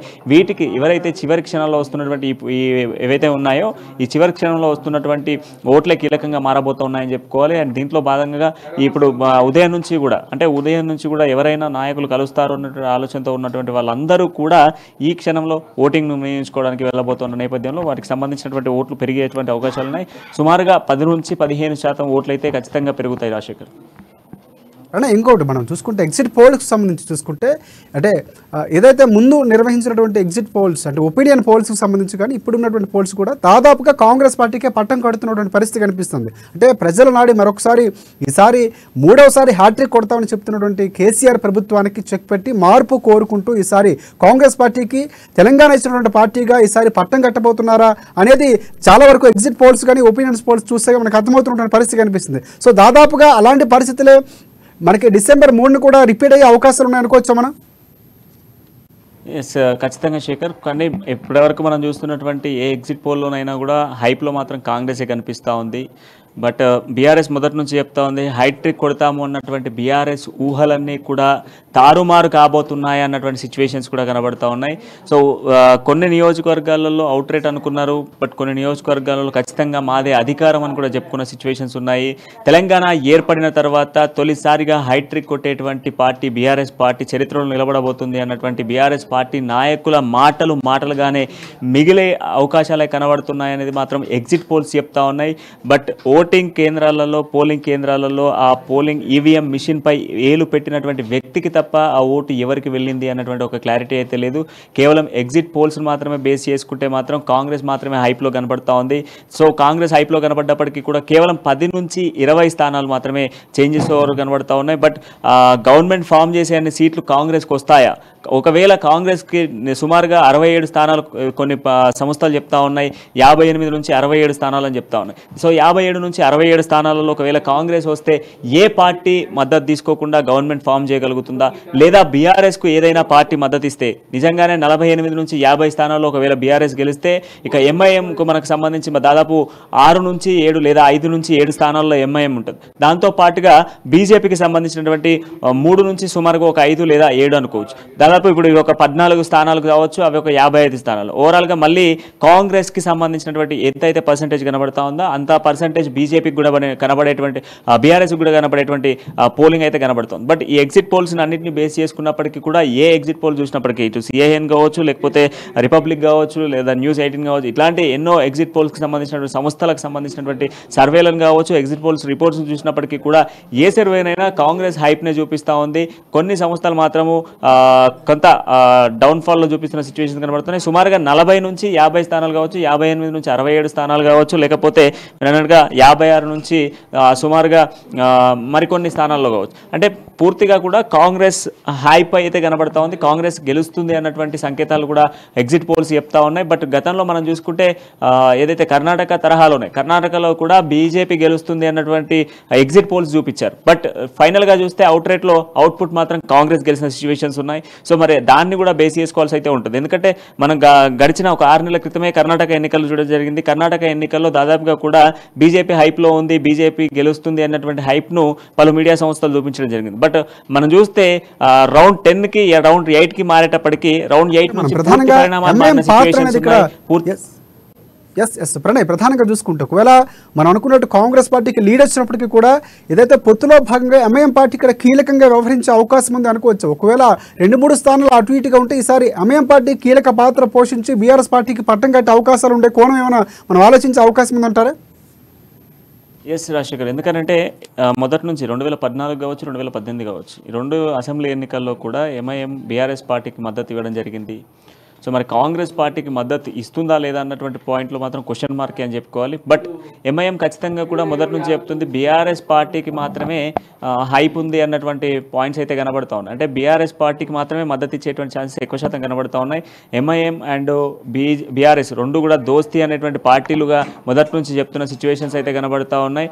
సో గవర్నమెంట్ ఫామ్ చేసే అనేది సీట్లు కాంగ్రెస్ కొట్టలేదు అన్నటువంటి పాయింట్ క్లారిటీ అయితే కనిపిస్తూ ఉంది. ఎందుకంటే ఇటు బీజేపీ కావచ్చు లేదా ఎంఐఎం కావచ్చు, ఈ రెండు పార్టీలు ఖచ్చితంగా కూడా ఏదైతే బీఆర్ఎస్ పార్టీకే మద్దతు ఇచ్చేటువంటి అవకాశాలు ఎక్కువ శాతం ఉంటాయి. So BJP party and MIM party and key రోల్లో ఏదైతే మనము గతంలో చూసుకుంటే కాంగ్రెస్ కర్ణాటక ఎన్నికల్లో కూడా కీ రోల్ పోషిస్తుంది అన్నటువంటి పార్టీ మనం చూసాము. సో ఆ పార్టీకి సంబంధించిన నేపథ్యంలో అక్కడ కింగ్ మేకర్ లేకుండానే అక్కడ కింగ్ అయి కూర్చుంది కాంగ్రెస్ పార్టీ. బట్ ఈసారి మాత్రం మరి కింగ్ మేకర్ లేకుండా కాంగ్రెస్ పార్టీ తెలంగాణ గడ్డపై జెండా ఎగరవేస్తుందా లేదా చరిత్ర తిరగరాసే విధంగా బీఆర్ఎస్ పార్టీ మరొకసారి హైట్రిక్ కొట్టబోతుందా? బట్ ఖచ్చితంగా కూడా బీఆర్ఎస్ పార్టీకి మద్దతు అయితే ఖచ్చితంగా కావాల్సిన సిచ్యువేషన్సే కనబడతా ఉన్నాయి. ఎందుకంటే ఎగ్జిట్ పోల్స్ అన్నీ కూడా కంప్లీట్లీ మనం చూసుకున్న ఏ సంస్థకు సంబంధించినటువంటి ఎగ్జిట్ పోల్స్ అయినా కూడా బీఆర్ఎస్ పార్టీకి సంబంధించినటువంటి గ్రాఫ్ను తగ్గించే చూపిస్తూ ఉన్నాయి. సో ఎంత తగ్గించినప్పటికీ కూడా కేవలం 10 నుంచి 15 స్థానాలు మాత్రమే తగ్గించి చూపిస్తూ ఉన్నాయి. 10 నుంచి 15 స్థానాలు పెద్ద మ్యాటర్ ఏం కాదు బీఆర్ఎస్కి అనేది మాత్రం ఖచ్చితంగా తెలుస్తుంది. ఎందుకంటే గతంలో 2018లో కూడా కాంగ్రెస్ పార్టీ నుంచి 12 మంది ఎమ్మెల్యేలు గెలవడం జరిగింది. సో 12 మంది ఎమ్మెల్యేలను బీఆర్ఎస్ పార్టీ ఎలా క్యాచ్అప్ చేసిందో మనం అందరం చూసాం. మరి ఆ తరహాలోనే ఈసారి మరి కాంగ్రెస్ పార్టీలో ఉన్నటువంటి నేతలను బీఆర్ఎస్ క్రాప్ చేస్తుందా లేదా కాంగ్రెస్ ఇక్కడ ఉన్నటువంటి బీఆర్ఎస్ నేతలను క్రాప్ చేస్తుందా? ఎందుకంటే ఈసారి కాంగ్రెస్ కూడా గవర్నమెంట్ ఫామ్ చేయాలి అన్నటువంటి ఆలోచనతో ఉంది. సో దాదాపుగా కూడా చాలా నియోజకవర్గాలలో ఎంతో మంది కొత్త నేతల్ని తీసుకురావడం జరిగింది. అండ్ దాంతో పాటుగా ఈసారి కాంగ్రెస్ పార్టీ కూడా తెలంగాణను చాలా ఫోకస్డ్గా చూస్తుంది. సో దాంతోపాటు రాహుల్ పర్యటనలు కావచ్చు, ప్రియాంక పర్యటనలు కావచ్చు, అండ్ ఇతర నేతలందరూ సోనియా గాంధీ సభలు కావచ్చు, ఇవన్నీ కూడా మనం చూస్తూ ఉన్నాము. సో పోటీ పడ్డటువంటి సిచ్యువేషన్స్ అయితే కనబడతా ఉన్నాయి. ఈ పోటీ పడుతున్న నేపథ్యంలో కాంగ్రెస్ గ్రాఫ్ ఒకేసారి పెరిగిన సిచ్యువేషన్స్ కూడా ఉన్నాయి. సో ఈ నేపథ్యంలో మరి కాంగ్రెస్కి చాలా వరకు ఓటింగ్ అయితే పడ్డ సిచ్యువేషన్స్ కనబడతా ఉన్నాయి. మన పోలింగ్ కేంద్రాల వద్ద కూడా చాలా మంది కాంగ్రెస్కి అన్నటువంటి మాటలను కూడా పొద్దున విన్నాం. సో ఈ నేపథ్యంలో ఆ కాంగ్రెస్ అనేది గవర్నమెంట్ ఫామ్ చేసినటువంటి సీట్లు గెలుస్తుందా లేదా అనేది మాత్రమే పాయింట్ కనబడతా ఉంది. బట్ ఇప్పుడు ఒకవేళ ఎగ్జిట్ పోల్స్ని మనం బేస్ చేసుకొని చూస్తే ఇప్పుడు 41 లేదా 49 స్థానాలు బీఆర్ఎస్ అన్నటువంటి సర్వేలు కావచ్చు, లేకపోతే మిగతా స్థానాలు ఏదైతే 67 స్థానాల్లో 58 నుంచి 67 స్థానాల్లో కాంగ్రెస్ గెలుస్తుంది అన్నటువంటి పాయింట్ కావచ్చు. సో ఇటువంటి ఒక్కొక్క సర్వే ఒక్కొక్క స్ట్రాటజీకి చెప్తా ఉంది. బట్ ఎన్ని సర్వేలు ఏం చెప్పినప్పటికీ కూడా కేవలం చాలా తక్కువ పర్సంటేజే కనబడతా ఉంది శేఖర్. ఎందుకంటే ఈ రెండు పార్టీలకు సంబంధించినటువంటి ఇన్పుట్స్ని చూసుకున్నప్పటికీ కేవలం 10 నుంచి 15 స్థానాలనే కనబడతా ఉంది. 10 నుంచి 15 స్థానాలు బీఆర్ఎస్ కైవసం చేసుకోబోతుందా లేకపోతే బీఆర్ఎస్కి ఇటు ఎంఐఎంతో పాటుగా బీజేపీ ఉంది అండ్ దాంతో పాటుగా ఇండిపెండెంట్ అభ్యర్థులు కూడా 1-2 స్థానాలు తెలంగాణలో ఇండిపెండెంట్ అభ్యర్థులు కూడా గెలిచేటువంటి అవకాశాలు ఉన్నాయి. సో వాళ్ళ మద్దతు ఏమన్నా లభిస్తుందా? అండ్ దాంతోపాటుగా ఇతర పార్టీలు ఏవైతే మోటా పార్టీలు ఉన్నటువంటి సిపిఎం కావచ్చు, లేకపోతే అండ్ మోరోవర్ మనం చూసుకుంటే బీఎస్పీ లాంటి పార్టీలకు సంబంధించినటువంటి పొత్తేమైనా బీఆర్ఎస్ పార్టీ తీసుకుంటుందా అనేది కూడా కీలక రోల్ మారేటువంటి అవకాశాలు క్లియర్గా కనబడతా ఉన్నాయి.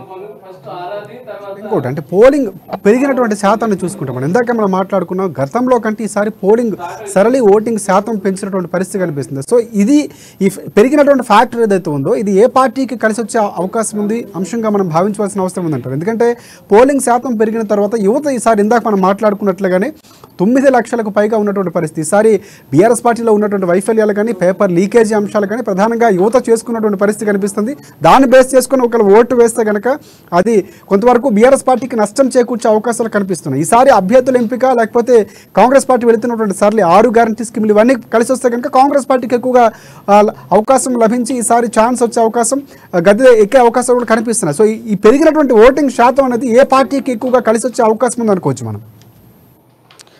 రాజశేఖర్, ఇప్పుడు గతంలో చూసుకున్నటువంటి పరిణామాలను బేస్ చేసుకుంటే బీఆర్ఎస్ పార్టీకి సంబంధించిన వైఫల్యాల గురించి మనం మాట్లాడుకోవాలి అంటే అనేక వైఫల్యాలు ఉన్నాయి. మొదటగా టీఎస్పీఎస్సీ పేపర్ లీకేజ్ వ్యవహారాలకు సంబంధించిన నేపథ్యంలో బీఆర్ఎస్ పార్టీ కంప్లీట్గా కూడా ఫెయిల్ అయిందని చెప్పుకోవాలి. దాంతో దాదాపుగా కూడా 30 లక్షల మంది ఉద్యోగులకు సంబంధించినటువంటి భవిష్యత్తుకి సంబంధించిన కార్యాచరణలో ఇప్పటి వరకు ఎలాంటి ఆన్సర్ బీఆర్ఎస్ పార్టీ నుంచి లేదు అని చెప్పుకోవాలి. ఎంతోమంది లక్షలాది మంది విద్యార్థులు ఎగ్జాములు రాసి వాళ్ళ ఊర్లను వదిలివేసి కోచింగ్ సెంటర్లలో లక్షల ఫీజులు కట్టి చదివినటువంటి చదువులకు విలువ లేకుండా చేసింది పార్టీ, విలువ లేకుండా చేసినటువంటి పార్టీ బీఆర్ఎస్ పార్టీ అన్నటువంటి ఊహాగానాలు మనకు తెలుసు. ఎంతోమంది విద్యార్థులు ప్రాణత్యాగాలు చేశారు, ఎంతోమంది విద్యార్థుల ప్రాణత్యాగాలకు కారణమైంది బీఆర్ఎస్ పార్టీ. అటువంటి నేపథ్యంలో బీఆర్ఎస్ పార్టీకి ఓటు వేయద్దు అన్నటువంటి సంకల్పంతో చాలా మంది నిరుద్యోగ యువకులందరూ కూడా ఆలోచించడం జరిగింది. అండ్ దాంతో పాటుగా మనం చూసుకుంటే ఇక అనేక ఇష్యూస్లో భాగంగా విద్యార్థులకు సంబంధించి మెయిన్ రోల్ కీ రోల్ అని చెప్పుకోవాలి. ఇక హాస్టల్ వసతులకు సంబంధించిన విషయంలో కూడా బీఆర్ఎస్ పార్టీ వైఫల్యాలు కనబడ్డాయి. అంతేకాకుండా మెడికల్ కాలేజీల విషయంలో కావచ్చు, మెడికల్ విద్యార్థులకు సంబంధించిన విషయంలో కావచ్చు, అనేక మంది విద్యార్థులు ర్యాగింగ్ వల్ల ఆత్మహత్యలు చేసుకున్న దాంట్లో కూడా బీఆర్ఎస్ పార్టీ వైఫల్యం కనబడింది. అండ్ దాంతో పాటుగా IIIT బాసుల లాంటి సంస్థల్లో కూడా ఎంతో మంది హాస్టల్లో ఇబ్బందులు పడతా ఉన్నాము, ఆడపిల్లలు ఆత్మహత్యలు చేసుకున్నప్పటికీ కూడా విద్యాశాఖ మంత్రిగా ఉన్నటువంటి సబితా ఇంద్రారెడ్డి కూడా వెళ్ళి పరామర్శించాను అని చెప్పడం, ఇవన్నీ చెప్పినటువంటి నేపథ్యంలో కూడా అక్కడ ఎటువంటి ఫలితాలు కనబడకపోవడం కూడా బీఆర్ఎస్ పార్టీకి పెద్ద వైఫల్యం అని చెప్పుకోవాలి. ఇక మెయిన్గా మనం చూసుకుంటే ఏదైతే డబల్ బెడ్రూమ్ ఇళ్లకు సంబంధించిన విషయంలో కూడా, ఈ డబల్ బెడ్రూమ్ ఇళ్లకు సంబంధించిన విషయంలో కూడా ప్రభుత్వం చెప్పినటువంటి మాటలు, ఎవరైతే నిరుపేదలు ఉన్నారో ఇల్లు లేని వాళ్ళకు డబల్ బెడ్రూమ్లో ఇల్లు నిర్మిస్తాము, వాళ్ళందరికీ ఇల్లు ఇస్తాము అన్నటువంటి మాటలు చెప్పింది. కేసీఆర్ చెప్పినటువంటి మాటలు జూటా మాటలుగా మిగిలాయి అన్నటువంటి ప్రజల్లో ఒక నాడి వెళ్ళిన సిచ్యువేషన్స్ కనబడ్డాయి. జూటా మాటలకు ఓటేసి మళ్ళీ గెలిపించాలా లేదా తెలంగాణ ఇచ్చినటువంటి కాంగ్రెస్ పార్టీకి ఓటు వేయాలన్నటువంటి సంకేతాన్ని కాంగ్రెస్ పార్టీ తీసుకొచ్చిన సిచ్యువేషన్స్ కూడా ఉన్నాయి. ఇక తర్వాత ఏదైతే దళిత బంధు అనేటువంటి స్కీమ్ తీసుకురావడం జరిగింది, ఇక దళిత బంధు కాస్త గులాబీ బంధుగా మారింది అన్నటువంటి వార్తలను కూడా ఇతర పార్టీ నాయకులు పెద్ద ఎత్తున ప్రశ్నించడం జరిగింది. ఎవరైతే బీఆర్ఎస్ పార్టీకి తొత్తులుగా ఉన్నారో, బీఆర్ఎస్ కార్యకర్తల్లా బీఆర్ఎస్ పార్టీ కండవ కప్పుకున్న వాళ్ళకి ఈ యొక్క పార్టీ యొక్క ఏదైతే దళిత బంధు లభించింది అన్నటువంటి పాయింట్ ఒకటి. ఇక ఏదైతే బీసీ బంధు అనేది ఎన్నికల స్ట్రాటజీగా మొదలు పెట్టాడు. బ్రేకింగ్ అందుతుంది. సంచలన సర్వే ఒకటి కేసీఆర్ కు సంబంధించి, ముఖ్యమంత్రిగా ఉన్నటువంటి కేసీఆర్ కు సంబంధించి ఈసారి సర్వేలను కూడా చాలా విభిన్నంగా చెప్తున్నటువంటి పరిస్థితి కనిపిస్తుంది. కామారెడ్డికి సంబంధించి ఈసారి రేవంత్ రెడ్డి కాదు, కేసీఆర్ కాదు, ఇక్కడ బీజేపీ అభ్యర్థి వెంకటరమణ ఎవరైతే ఉన్నారో ఆయన గెలిచే అవకాశం ఉందని కూడా సర్వే ఒకటి ఆరమస్థాన్ సర్వే చెప్తున్నటువంటి పరిస్థితి కనిపిస్తుంది. సో అలాగే ఆయన గజ్వేల్లో పోటీ చేస్తున్నారు, గజ్వేల్లో కేసీఆర్ స్వల్ప ఓట్ల మెజార్టీతో గెలిచే అవకాశం ఉందని సర్వేలు చెప్తున్నటువంటి పరిస్థితి కనిపిస్తుంది. సర్వేలు మనం ఎలా చూడొచ్చు అంటారు? శేఖర్, ఖచ్చితంగా కూడా ఈ సర్వేలన్నీ బేస్ చేసుకుంటే కామారెడ్డిలో కేసీఆర్ డౌట్ అన్న విషయం ఫస్ట్ నుంచే తెలుసు. ఎందుకంటే కేసీఆర్ ఎప్పుడైతే నామినేషన్లకు వేసినప్పుడు వేయడానికి వెళ్ళినప్పుడే అక్కడ చూసాం ఎంతోమంది మహిళలు కేసీఆర్ని అడ్డుకునేటువంటి ప్రయత్నం చేశారు, ఎంతోమంది మహిళలు అక్కడ కేసీఆర్ని తరుముకునేటువంటి ప్రయత్నం చేశారు. అండ్ దాంతోపాటుగా రేవంత్ రెడ్డికి సంబంధించినటువంటి అంశం కూడా మనం వచ్చింది కనుక రేవంత్ రెడ్డికి సంబంధించి కూడా కామారెడ్డిలో ఎటువంటి పట్టు లేదు. కామారెడ్డికి ఆయన ఒక నూతన వ్యక్తి అనే చెప్పుకోవాలి. గతంలో ఎటువంటి పరిచయం లేకుండా ఈసారి ఏదో కేసీఆర్ నిలబడతా ఉన్నాడు కనుక కేసీఆర్ని తలదన్న విధంగా కాంగ్రెస్ పార్టీ నుంచి రేవంత్ రెడ్డి నిలబడడం అనేది సహజంగా అది వర్కౌట్ కానటువంటి విషయం. ఖచ్చితంగా కొడంగల్ నుంచి ఆయనకు ఒక ప్రాంతీయత ఉంటుంది. ఆ ప్రాంతీయత భావంతో పాటుగా ఆ ప్రాంతంలో ఉన్నటువంటి కాంగ్రెస్ శ్రేణులంతా కూడా కొడంగల్ నుంచి రేవంత్ రెడ్డిని గెలిపించాలనుకుంటారు. బట్ కామారెడ్డిలో బీజేపీలో ఉన్నటువంటి వెంకటరమణకి సంబంధించి ఆయన మొదటి నుంచి కూడా బీజేపీ పార్టీలో ఉన్నారు. ఆయన అక్కడి నుంచి పుట్టి పెరిగినటువంటి వ్యక్తి, ప్రాంతీయత ఉన్నది, ప్రాంతీయత భావం ఉంది. అండ్ దాంతోపాటుగా బీజేపీకి కూడా కొంత గ్రాఫ్ ఉంది. అక్కడ బీజేపీకి సంబంధించినటువంటి ఏదైతే బీఆర్ఎస్కి సంబంధించిన వైఫల్యాలు, కాంగ్రెస్కి సంబంధించిన వైఫల్యాలు అన్నింటినీ కూడా అక్కడ బీజేపీ ఎండగట్టిన నేపథ్యంలో ఖచ్చితంగా కూడా బీజేపీ పార్టీ కామారెడ్డిలో గెలుస్తుంది అన్నటువంటి సర్వేలు అయితే వినిపిస్తూ ఉన్నాయి. ఇక తదుపరి మీరు అన్నట్టుగా గజ్వేల్కి సంబంధించి మనం మాట్లాడుకుంటే మొదటి నుంచి ఏదైతే కేసీఆర్కి సంబంధించినటువంటి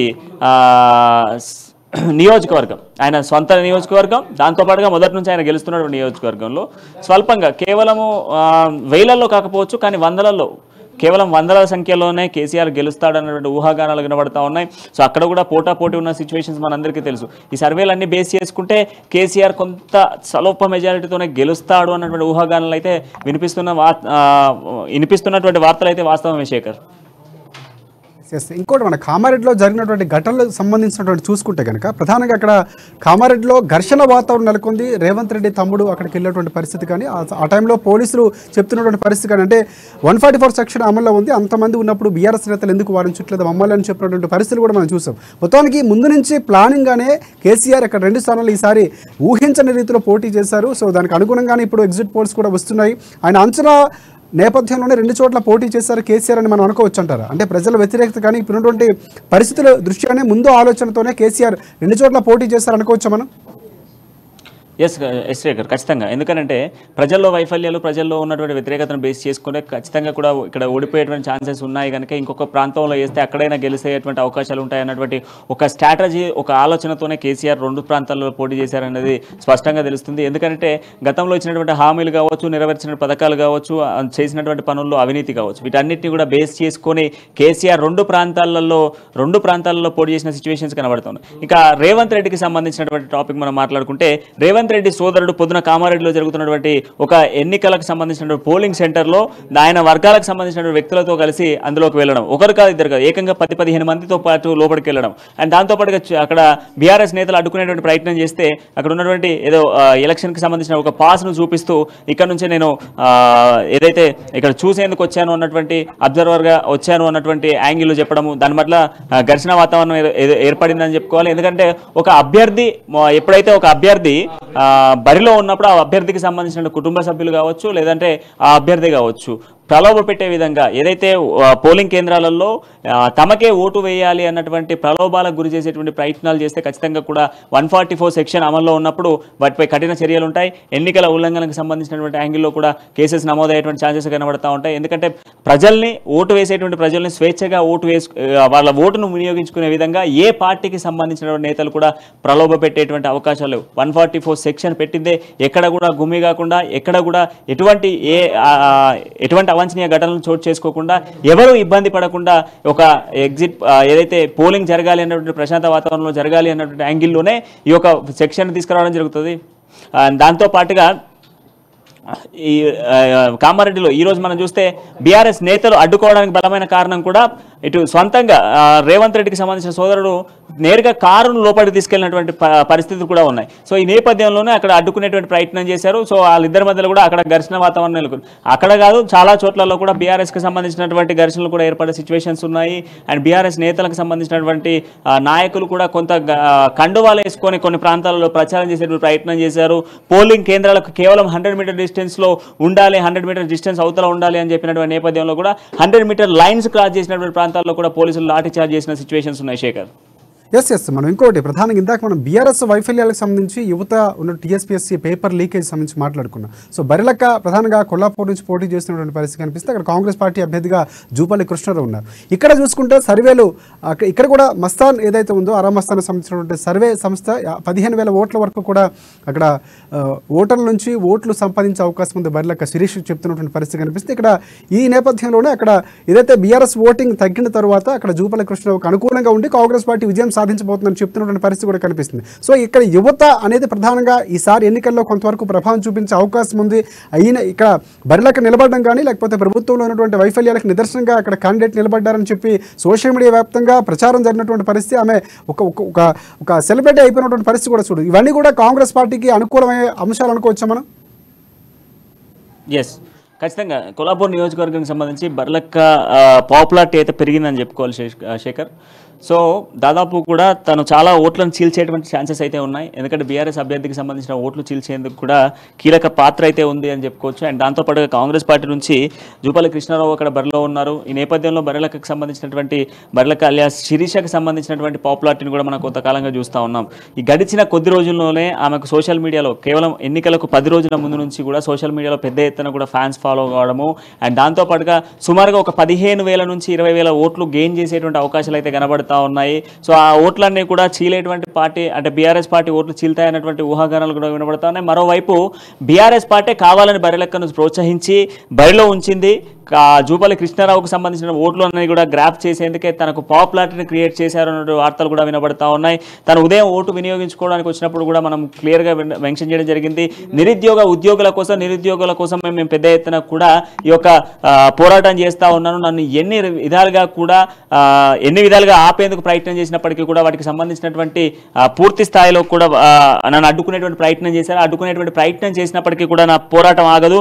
నిరుద్యోగుల కోసం ఖచ్చితంగా పోరాడతాను, అసెంబ్లీలో కూర్చుంటాను అన్నటువంటి బలమైనటువంటి సంకల్పంతో కూడా బరిలక్క పోటీలో ఉన్నటువంటి సిచ్యువేషన్స్ అయితే ఉన్నాయి. సో ఆమెకు సంబంధించిన ఓట్లు కూడా దాదాపు 15,000 వరకు అంటే మినిమం 15,000 నుంచి 20,000 వరకు అయితే ఓట్లు గెయిన్ చేసేటువంటి అవకాశాలు అయితే కొంత కనబడతా ఉన్నాయి. శేఖర్, ఇంకొక విషయం మన కాంగ్రెస్ పార్టీకి సంబంధించి ఈసారి కొత్త వరవడి అంటే కర్ణాటక ఎన్నికలు గెలిచిన తర్వాత అక్కడ ఉన్నటువంటి ఏదైతే సిస్టమ్ తీసుకొచ్చింది ఇక్కడ ముందు నుంచి నామినేషన్ల ప్రక్రియ నుంచి కూడా అభ్యర్థులకి సంబంధించినటువంటి రుసుము చెల్లింపు కానీ లేకపోతే అభ్యర్థులు ఎంపిక చేసే విధానం నుంచి కూడా కాంగ్రెస్ పార్టీ నూతనంగా ఒక ప్రక్రియను ప్రవేశపెట్టిందని చెప్పుకోవచ్చు తెలంగాణకు సంబంధించి. సో ఇక్కడ ఈ ప్రక్రియలోనే రేవంత్ రెడ్డి వచ్చిన తర్వాత పూర్తిగా కాంగ్రెస్ పార్టీకి సంబంధించిన రూపురేఖలు మారిపోయాయి. ఇక్కడ ఉన్నటువంటి వ్యక్తుల ప్రాధాన్యత కానీ లేకపోతే ప్రజల్లోకి వెళ్ళేటువంటి విధానం కానీ పూర్తిగా మారిపోయినటువంటి పరిస్థితి. అలాగే ఈ నేపథ్యంలో కొత్త వ్యక్తులకు కూడా ఛాన్స్ ఇచ్చినటువంటి పరిస్థితి కనిపిస్తుంది. ఆదిలాబాద్కు సంబంధించి కంది శ్రీనివాసరెడ్డి ఒక ఎన్ఆర్ఐ వ్యక్తికి కూడా అక్కడ కాంగ్రెస్ పార్టీ పోటీలోకి ఛాన్స్ ఇచ్చినటువంటి పరిస్థితి కనిపిస్తుంది. అక్కడ 15 ఏళ్లుగా ఉన్నటువంటి ఒక నేతను ఎదుర్కొనేందుకు కొత్త యువ ఓటర్లని యువ నాయకులు కూడా దింపే ప్రయత్నం ఈసారి కాంగ్రెస్ పార్టీ చేసింది. సో ఆదిలాబాద్కు సంబంధించి ఈసారి పోటీ ఎలా ఉండబోతుంది, ఓటర్ల తీర్పు ఎలా ఉండబోతుంది అంటారు?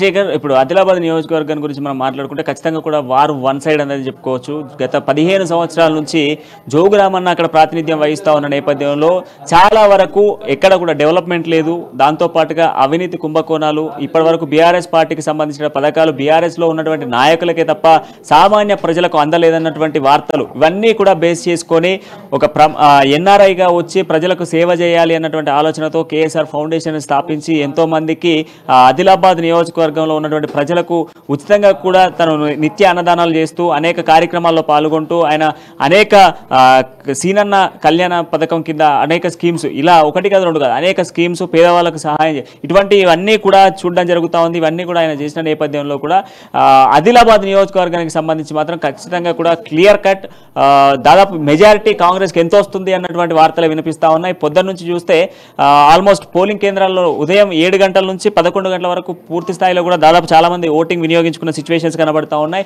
ఒకసారి మనం మధ్యాహ్నానికి సంబంధించిన పోలింగ్ ఎంత రిజల్ట్ గెయిన్ అయిందనేది చూస్తే దాదాపు అన్ని నియోజకవర్గాల కన్నా ఆదిలాబాద్ నియోజకవర్గంలోనే మొదట ఎక్కువగా పర్సెంటేజ్ దాదాపు 43% పోలింగ్ అయిన సిచ్యువేషన్స్ ఉన్నాయి. అయితే ఉదయం 7 గంటల నుంచి 11 గంటల సమయానికి, ఇక తర్వాత 11 నుంచి మనం 3 గంటల వరకు చూస్తే 1 o'clock నుంచి 3 o'clock వరకు మధ్యలోకి చూస్తే దాదాపు 52 దాదాపు ఆదిలాబాద్ నియోజకవర్గానికి సంబంధించి చూస్తే 52 ఆదిలాబాద్ నియోజకవర్గంలో ఏకంగా 63% వెళ్ళిపోయింది. సో 63% పోలింగ్ నమోదైన సిచ్యువేషన్స్ ఉన్నాయి. ఇప్పుడు మనం ప్రజెంట్ సిచ్యువేషన్స్ లో చూసుకున్నప్పటికీ కూడా ఇంకా పోలింగ్ ఆదిలాబాద్ లో కొనసాగుతుంది.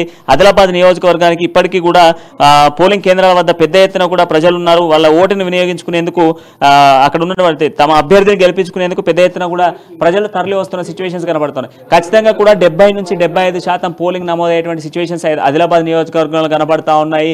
అండ్ ఈసారి ఒక యువ నాయకుడిని ఎన్నుకోవాలి. గత 15 సంవత్సరాల నుంచి ఒక అవినీతి పరుడైనటువంటి నాయకుడు ఇక్కడ పాలించాడు, ఇక్కడ ఉన్నటువంటి డెవలప్మెంట్ లేకుండా పోయింది అన్నటువంటి యాంగిల్లో కూడా ప్రజలు ఆలోచిస్తున్నారు అన్నటువంటి పబ్లిక్ పల్స్ కూడా చెప్తా ఉన్న సిచ్యువేషన్స్ కనబడతా ఉన్నాయి. ఈ నేపథ్యంలోనే తమ అభ్యర్థి అయినటువంటి కంది శ్రీనివాసరెడ్డిని గెలిపించాలి అన్నటువంటి యాంగిల్లో కూడా చాలా మంది ప్రజలు ఇప్పటికీ కూడా ఆదిలాబాద్ టౌన్ లో ఉన్నటువంటి పలు పోలింగ్ కేంద్రాలలో జనాలు ఇంకా కనబడతా ఉన్నారు. సుమారుగా రాత్రి 7-8 అయినప్పటికీ కూడా పోలింగ్ అక్కడ కంటిన్యూ అయ్యేటువంటి సిచ్యువేషన్స్ కనబడతా ఉన్నాయి. ఖచ్చితంగా అవుట్ రేట్ అనే చెప్పుకోవాలి. కాంగ్రెస్ పార్టీ అక్కడ గెలుపొందేటువంటి అవకాశాలు ఎక్కువ కనబడతా ఉన్నాయి. శేఖర్,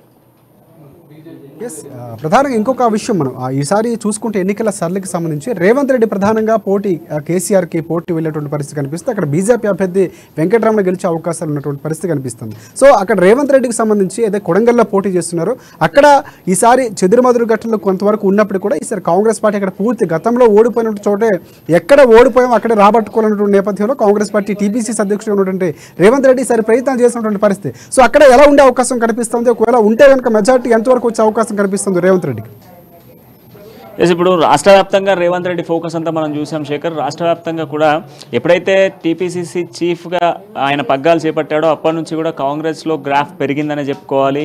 అండ్ దాని తర్వాత కాంగ్రెస్ పార్టీ ఇస్తున్నటువంటి 6 గ్యారంటీస్ వల్ల మరింత కాంగ్రెస్ గ్రాఫ్ పెరిగింది.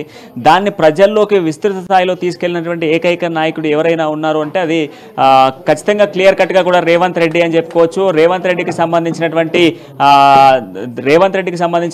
దాని నేపథ్యంలో రేవంత్ రెడ్డి గ్రాఫ్ మరింత పెరిగింది. అండ్ ఇప్పుడు మీరు అన్నట్టుగా కామారెడ్డి నియోజకవర్గానికి సంబంధించి కామారెడ్డిలో కూడా పూర్తి స్థాయిలో కూడా రేవంత్ రెడ్డి గెలిపే ఖాయంగా తెలుస్తుంది. మెజారిటీ కూడా దాదాపు 20 నుంచి 30,000 పైచిలకే రేవంత్ రెడ్డి మెజారిటీ ఉండేటువంటి అవకాశాలు కనబడతా ఉన్నాయి. ఎందుకంటే రాష్ట్ర వ్యాప్తంగా కూడా బీఆర్ఎస్ పార్టీకి సంబంధించినటువంటి అవినీతి కావచ్చు, లేదంటే ఆరోపణలు కావచ్చు, ఇదంతా అన్ని నియోజకవర్గాలలో సేమ్ పరిస్థితి ఉంది. ఎందుకంటే నాయకులు వాళ్ళకి సంబంధించినటువంటి కార్యకర్తలకు లేదా పార్టీ కండువా కప్పుకున్నటువంటి నాయకులకు మాత్రమే పథకాలు ఇచ్చారన్నటువంటి ప్రాబ్లం ఒకటి. గతంలో రేవంత్ రెడ్డి ఓడిపోయినటువంటి సెంటిమెంట్ కూడా ఉంది. అండ్ దాంతోపాటుగా రేవంత్ రెడ్డి ఇప్పుడు ఒక అంటే టీపీసీసీ చీఫ్గా ఉన్నాడు. సో ఆ ఉన్నటువంటి వ్యక్తి ఖచ్చితంగా కూడా బలమైనటువంటి భారీ మెజారిటీతోనే గెలవబోతా ఉన్నాడు. ఇంతకుముందు మీరు అన్నట్టుగా కాంగ్రెస్ గ్రాఫ్తో పాటుగా కర్ణాటక ఎన్నికల తర్వాత మరింత పుంజుకుంది. ఎప్పుడైతే రేవంత్ రెడ్డికి పగ్గాలు అప్పచెప్పారో అప్పటి నుంచి మరింత గ్రాఫ్ పెరిగింది. అభ్యర్థుల సేకరణ కావచ్చు, ఇతర పార్టీల నుంచి చేరికలు కావచ్చు, వివిధ పార్టీల నుంచి పెద్ద ఎత్తున నాయకులను తీసుకురావడం కావచ్చు, మనం చివరి క్షణం వరకు కూడా చూసాము. చివరి క్షణంలో కూడా చాలా మంది నాయకులు ఇతర పార్టీలకు వెళ్ళినటువంటి నాయకులు మళ్ళీ కాంగ్రెస్ సొంత గుడికి తీసుకొచ్చారు. పలు సందర్భాలలో రేవంత్ రెడ్డి మాట్లాడుతూ ఈ పార్టీని నమ్ముకొని ఎవరైతే ఈ పార్టీలో ఏం లేదని బయటికి వెళ్ళినటువంటి వాళ్ళ కోసం నేను 4 అడుగులు దిగనైనా దిగుతా, 4 మెట్లు దిగనైనా దిగి వాళ్లకు వెల్కమ్ చెప్తాను అని చెప్పినటువంటి మాట కూడా చాలా మంది నేతలు అర్థం చేసుకున్నారు. అంటే ఆయనకు అధ్యక్ష పదవి బాధ్యత ఇచ్చినప్పటికీ కూడా, ఒక రాష్ట్రానికి సంబంధించినటువంటి ఉన్నత పోస్ట్ ఇచ్చినప్పటికీ కూడా ఆయన తగ్గి మాట్లాడుతూ ఉన్నాడు అన్నటువంటి నేపథ్యంలో రేవంత్ రెడ్డికి మరింత గ్రాఫ్ పెరిగింది.